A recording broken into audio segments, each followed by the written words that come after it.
नमस्कार मित्रों, महाचिति YouTube channel में एक बार फिर आपका हार्दिक स्वागत है। वर्णमाला से संबंधित पिछले 2 वीडियो में हमने हिंदी वर्णमाला के लोक प्रचलित और विभिन्न व्याकरण ग्रंथों में उपलब्ध प्रारूप पर चर्चा के साथ उसके मूल संभावी स्रोत पर भी कुछ बातें आपसे साझा की हैं और उस क्रम में हमने पाया है कि हिंदी वर्णमाला का वर्णक्रम प्रत्याहार सूत्रों या माहेश्वर सूत्रों या पाणिनीय वर्ण समाम्नाय से नहीं मिलता, बल्कि वाजसनेय प्रातिशाख्य के 8वें अध्याय में प्रस्तुत वर्ण समाम्नाय से उसका लगभग मेल है। इसी आधार पर हम इस तरह का निष्कर्ष निकालने की स्थिति में आए कि हिंदी को वर्णमाला के लिए वाजसनेय प्रातिशाख्य का ऋणी होना चाहिए।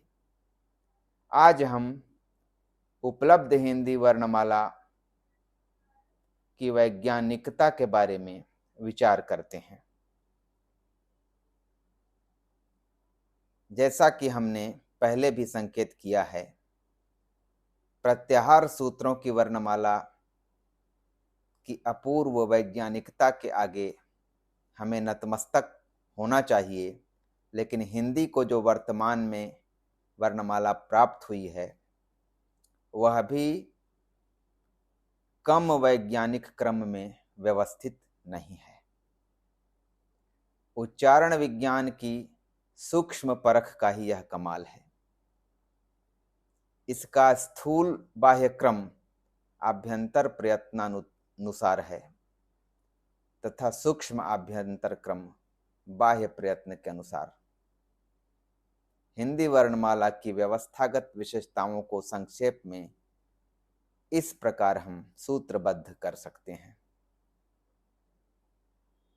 आभ्यंतर प्रयत्न के अंतर्गत मुख विवर में निश्वास के निर्बाध या सबाध गुजरने को लेकर स्वर और व्यंजन का जो स्पष्टतः विभाजन करने की ध्वनि वैज्ञानिक परंपरा है, उसका ख्याल करते हुए हिंदी वर्णमाला ने स्वर और व्यंजन का दो सीधा सीधा विभाजन अपनी काया में रखा है। हम जानते हैं कि परंपरागत रूप से ही हमें यह परिभाषा प्राप्त है कि स्वर वे ध्वनियां हैं जिनके उच्चारण में मुख विवर लगभग निर्बाध अवस्था में होता है। इसीलिए स्वयं राजन्ते इति स्वरा जो खुद उच्चरित होते हैं वे स्वर हैं, और व्यंजनों का उच्चारण मुख विवर में बाधा की देन है। व्यंजन स्वरों पर आधारित होते हैं। तो यह जो स्पष्ट रूप से वर्णों का महावर्ग है स्वर और व्यंजन के रूप में, ध्वनि विज्ञान के अनुसार है, और इसका अनुपालन करते हुए हिंदी वर्णमाला ने स्पष्ट रूप से स्वर और व्यंजन को अलग अलग रखा है। अयोगवाह, अनुस्वार और विसर्ग को प्रातिशाख्य काल से ही अयोगवाह नामक श्रेणी में रखते रहे हैं। ये सदा स्वरों के पीछे ही आते हैं, क्योंकि अनुस्वार और विसर्ग का जो प्रकटीकरण है वह बिना स्वरों के सहयोग के नहीं होगा। लेकिन अंतर यह है कि व्यंजन वर्ण स्वरों का सहयोग या तो आगे लेकर या पीछे लेकर, दोनों तरह से सहयोग लेकर उच्चरित होते हैं। जैसे क में अ लगा के बोलने से क का उच्चारण होता है, या अक, अ को पहले रख के क को बाद में रख के क क का उच्चारण कर सकते हैं, लेकिन अयोग वाह अनुस्वार और विसर्ग इनका जब लेखन होता है या उच्चारण जो होता है उसमें स्वर पहले आता है, तब ये अनुस्वार या विसर्ग आकर उच्चरित होते हैं। अम अह के रूप में जो शिशुओं को वर्णमाला सिखाई जाती है उसमें यही स्थिति है। तो अयोग वाह का सदा स्वरों के पीछे आने का जो सिद्धांत है उसे देखकर हिंदी वर्णमाला में इन्हें स्वरों के पीछे रखा गया है। प्रायः कुछ व्याकरण ग्रंथ भले इधर से उधर इन चीजों को कर दें, लेकिन मोटे तौर पर यही क्रम है। तीसरी बात यह है कि व्यंजनों को निश्वास की बाधा की मात्रा के सापेक्ष जो अंतर आता है उसके अनुसार 3 वर्गों में वर्णमाला में व्यवस्थित करके रखा गया है। निश्वास की मात्रा जो फेफड़े से वायु बाहर की ओर निकलती है उसी से सारे वर्णों की उत्पत्ति होती है, वही निश्वास वायु है।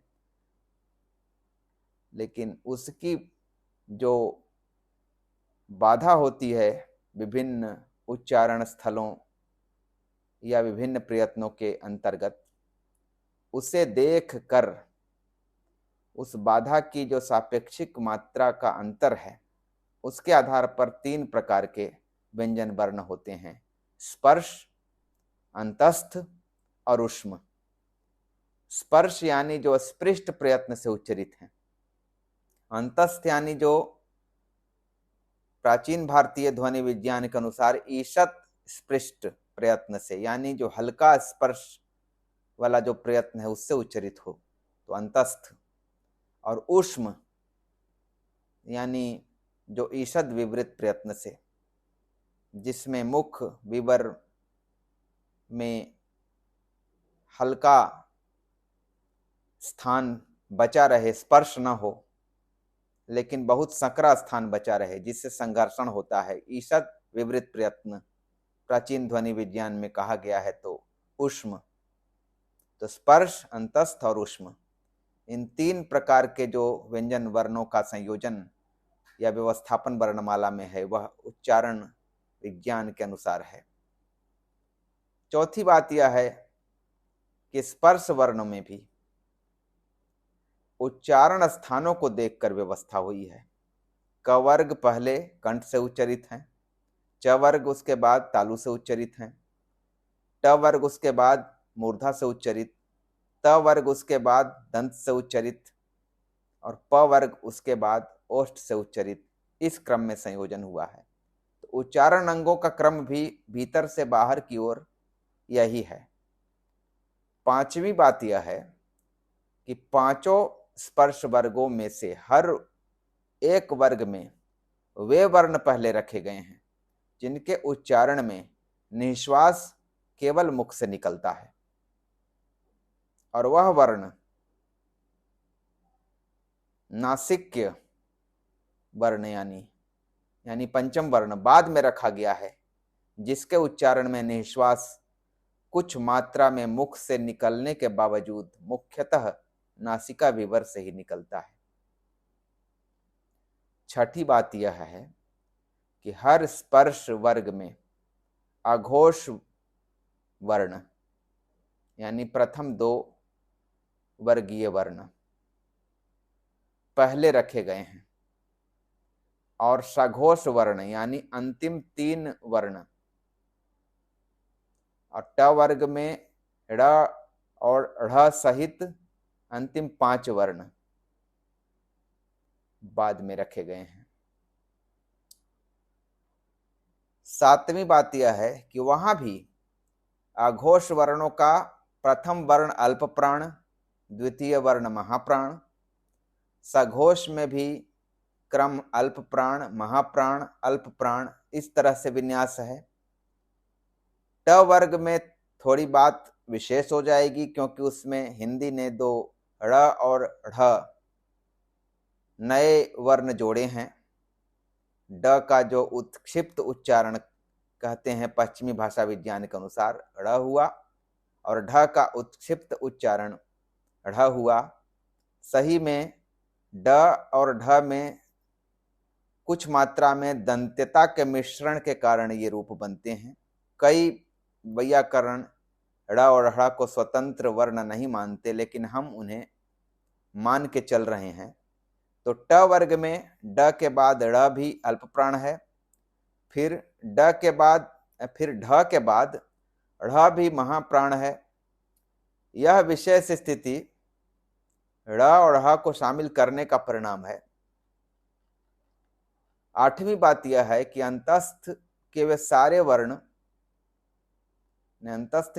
वर्ण सघोष हैं और अल्प प्राण हैं, य र ल व, पर इनका अंतः क्रम बना हुआ है भीतर से बाहर की ओर। इस क्रम में उच्चारण स्थानों को देखकर पहले य क्योंकि तालु से उच्चरित है, फिर र मूर्धा से उच्चरित है, ल दंत से उच्चरित है, व ओष्ठ से उच्चरित है, व को दंतोष्ठ माना गया है पाणिनीय शिक्षा में या कई प्राचीन ध्वनि वैज्ञानिक ग्रंथों में। तो भी क्रम तो निभ ही रहा है। तालु, मूर्धा, दंत, ओष्ठ, या व को दंतोष्ठ माने तो दंतोष्ठ।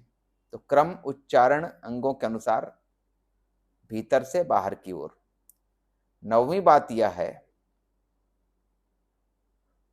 ऐसा प्रतीत होता है कि ऊष्म वर्णों में अघोष सघोष इस क्रम के निर्वाह के लिए कंठ ह को पीछे रख दिया गया है, लेकिन शेष तीन वर्ण जो तालव्य श, मूर्धन्य श, दंत्य स हैं, इनका क्रम उच्चारण स्थान के अनुसार रखा गया है।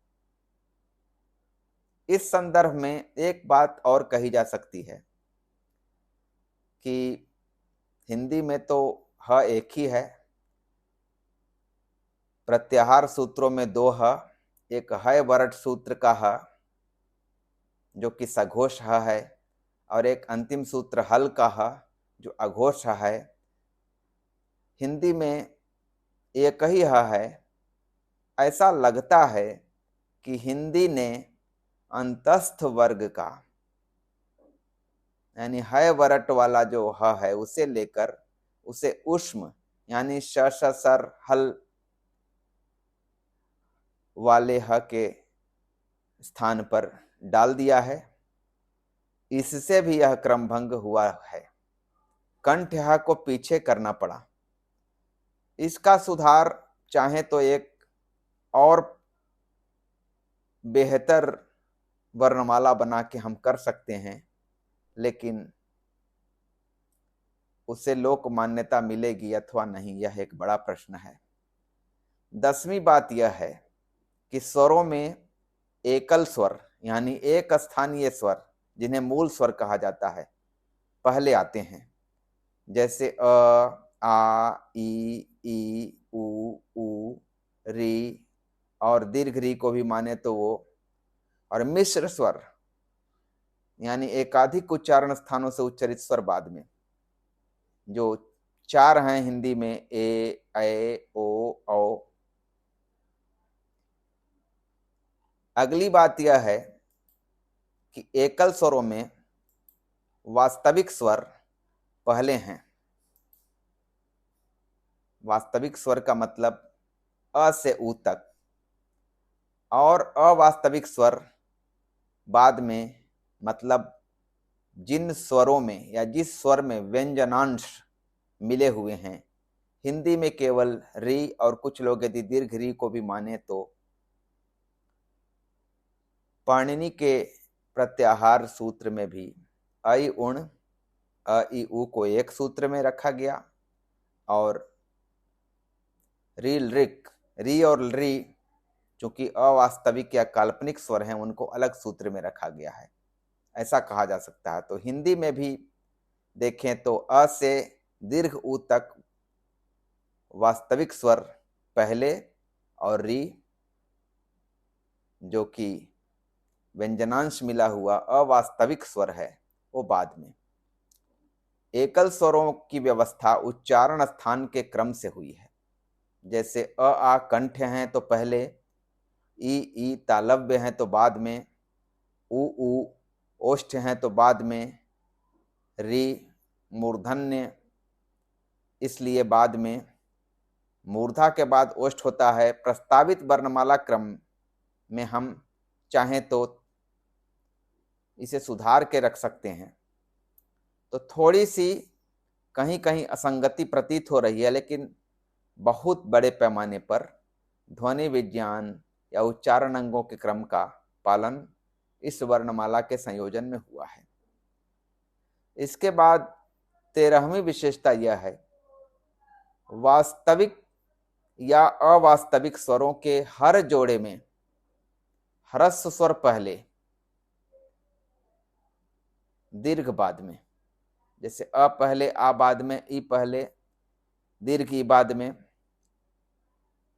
इसके बाद अगला बिंदु है, मिश्र स्वरों को भी 2 जोड़ों में रखा गया है समान उच्चारण स्थान को देखकर। ए ऐ एक साथ, ओ औ एक साथ। इस जोड़े का क्रम भी इस तरह आगे पीछे है कि कंठ तालव्य, ए ऐ कंठ तालव्य स्वर हैं पहले, और ओ औ कंठ ओष्ठ स्वर हैं बाद में, कारण कि तालु पहले होता है ओष्ठ से। और ए ऐ ओ औ ये बराबर दीर्घ हैं, यह तो बात सुविख्यात है।